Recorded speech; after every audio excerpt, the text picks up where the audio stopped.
जी हाँ दोस्तों, नमस्कार। स्वागत है आप सभी का आज की बड़ी खबरों में। दोस्तों आज पूरे देश भर से कई सारी बड़ी और अहम खबरें निकल कर आ रही है। दोस्तों एक एक करके इन खबरों की जानकारी हम आपको बताने वाले हैं। दोस्तों उससे पहले आप सभी को बता दें, अगर अभी तक आपने इस चैनल को सब्सक्राइब नहीं किया है तो चैनल को सब्सक्राइब करें, साथ में दोस्तों बेल आइकन को जरूर दबाएं। तो चलो दोस्तों पहले अपडेट की बात करते हैं। 2024 के चुनाव में मोदी को परेशान करेगी घटती इकोनॉमिक ग्रोथ, इतनी रहने का है अनुमान।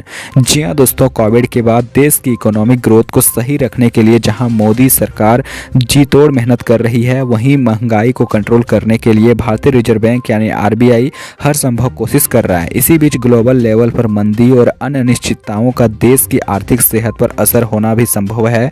वहीं मुख्य विपक्षी दल कांग्रेस बाकी मुद्दों के साथ बेरोजगारी की समस्या को लेकर सड़कों पर भारत जोड़ो यात्रा कर रही है। ऐसे में 2023 और 2024 दोनों ही मोदी सरकार के लिए आर्थिक और राजनीतिक मोर्चे पर अहम है। अगर इकोनॉमिक ग्रोथ में कमी आने के हालिया अनुमान को देखें तो क्या 2024 के आम चुनाव में ये मुद्दा प्रधानमंत्री नरेंद्र मोदी के लिए चुनौती देने वाला होगा? दोस्तों आपको बता दें, रॉयटर्स के HBC securities and capital markets की रिपोर्ट के हवाले से कहा गया है कि साल 2024 में भारत की आर्थिक वृद्धि दर घटकर 5.5% रह सकती है। ये पहले रही 6% ग्रोथ की संभावना से थोड़ा कम है। इसकी वजह देश में ग्रोथ का मोमेंटम धीरे धीरे नरम पड़ रहा है। तो चलो दोस्तों अगले अपडेट की बात करते हैं। रंग लाई मोदी सरकार की बिजली बचाने की पहल, बटे 37 करोड़ LED बल्ब। जी हां दोस्तों, मोदी सरकार ने सत्ता संभालने के कुछ वक्त बाद ही देश में बिजली बचाने के लिए बड़े पैमाने पर LED बल्ब के प्रयोग को बढ़ावा देना शुरू कर दिया था। लोगों को सस्ते में बिजली बचाने वाले LED बल्ब उपलब्ध कराने के लिए सरकार ने उजाला योजना शुरू की थी। अब जब इस योजना को 8 साल का वक्त बीत चुका है तो देश भर में करीब 37 करोड़ LED बल्ब बांटे जा चुके हैं। दोस्तों आपको बता दें, सरकारी company energy efficiency services limited यानी कि EESE ने गुरुवार को जानकारी दी कि सरकार ने उजाला इनिशिएटिव के तहत अब तक देश में 36 करोड़ से ज़्यादा LED बल्ब वितरित किए हैं। दोस्तों आपको बता दें, सरकार ने 2015 में इस कार्यक्रम को शुरू किया था।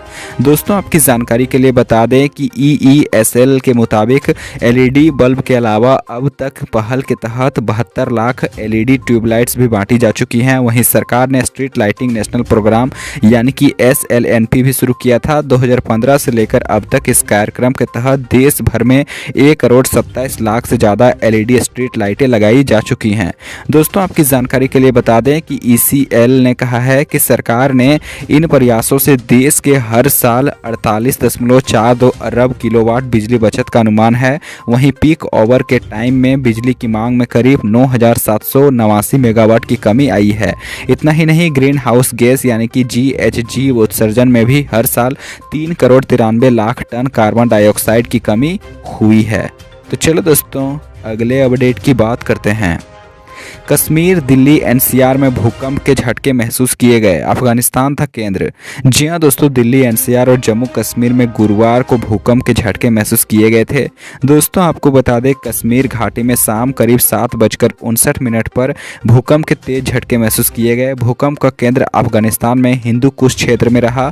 रिएक्टर स्केल पर इसकी तीव्रता 5.9 रही। दोस्तों आपको बता दें, नेशनल सेंटर फॉर सिस्मोलॉजी ने कहा है कि शाम करीब 7:59 पर 5.9 तीव्रता का भूकंप आया था। भूकंप का केंद्र अफगानिस्तान के फैजाबाद के 79 किलोमीटर दक्षिण में था और इसकी गहराई जमीन से 70 किलोमीटर नीचे थी।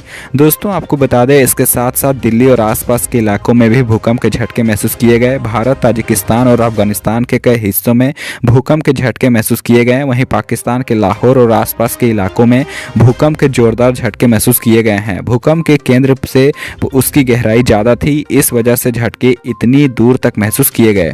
दोस्तों आपको बता दें, इससे पहले रविवार को भी दिल्ली और आसपास के इलाकों में भूकंप के झटके महसूस किए गए थे। हालांकि किसी के घायल होने या नुकसान की कोई खबर नहीं है। तो चलो दोस्तों अगले अपडेट की बात करते हैं। युद्ध के बीच व्लादिमीर पुतिन का आदेश, 2 दिनों तक यूक्रेन में रखें सीज फायर। जी हां दोस्तों, रूस के राष्ट्रपति व्लादिमीर पुतिन ने रूस और यूक्रेन के बीच चल रहे युद्ध को लेकर 2 दिनों तक सीज फायर का आदेश दिया है।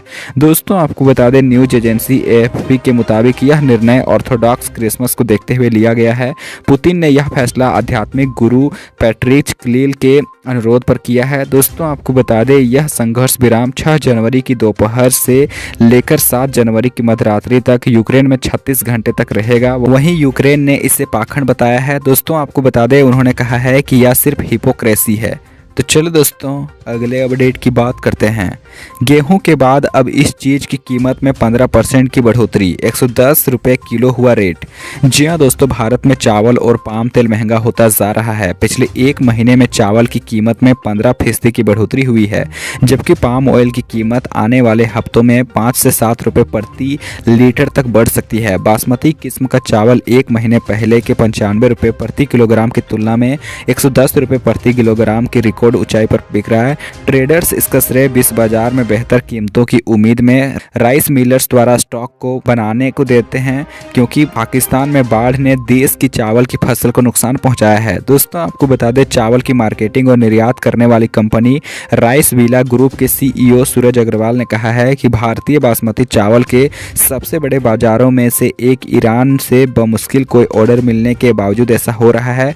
वहीं विशेषज्ञों का कहना है कि खरीफ चावल के उत्पादन में गिरावट, सरकार द्वारा संचालित खाद्य सुरक्षा योजना को वापस लेने और नेपाल को धान के शुल्क मुक्त निर्यात की वजह से गैर बासमती चावल की कीमतें बढ़ रही हैं।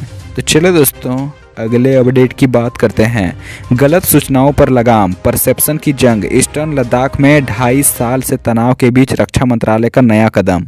जी हाँ दोस्तों, ईस्टर्न लद्दाख में पिछले 2.5 साल से भी अधिक वक्त से लाइन ऑफ एक्चुअल कंट्रोल पर तनाव है। चीन और भारत के सैनिक बड़ी संख्या में तैनात हैं। ऐसे में रक्षा मंत्रालय ने अपने एक पब्लिक रिलेशन ऑफिसर यानी कि PRO को लेह में शिफ्ट करने का फैसला किया है। दोस्तों आपको बता दें, जिससे सूचनाएं गलत तरीके से ना पहुंचे और रक्षा मंत्रालय का वर्जन साफ और कम वक्त में लोगों तक पहुंच सके।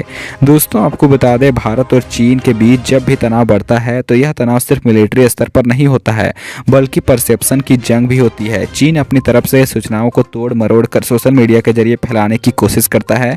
किसी भी जंग में परसेप्शन क्या बन रहा है और क्या सूचनाएं किस तरह से सामने आ रही हैं, यह भी बहुत मायने रखता है। रूस और यूक्रेन की जंग में दुनिया ने परसेप्शन वॉर भी जमकर देखा है। लेह में रक्षा मंत्रालय का PRO होना यह भी सुनिश्चित करेगा कि सूचनाएं सही तरीके से सामने आएं।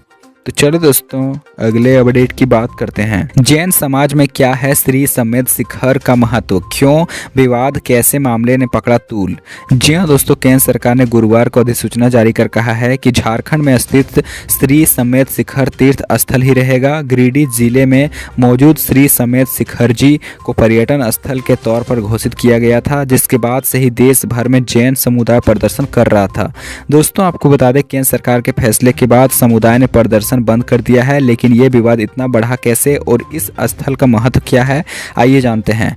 दोस्तों आपको बता दें कि झारखंड के गिरिडीह जिले के मधुबन इलाके में स्थित श्री समेत शिखर को पारसनाथ पर्वत भी कहा जाता है, जिसका कि जैन धर्म में खास महत्व है। दोस्तों आपको बता दें, जैन धर्म के अनुयायियों के मुताबिक यहाँ 24 में से 20 तीर्थकारों ने मोक्ष की प्राप्ति की थी। यहीं पर 23वें तीर्थकार भगवान पार्श्वनाथ ने भी निर्वाण प्राप्त किया था। इसलिए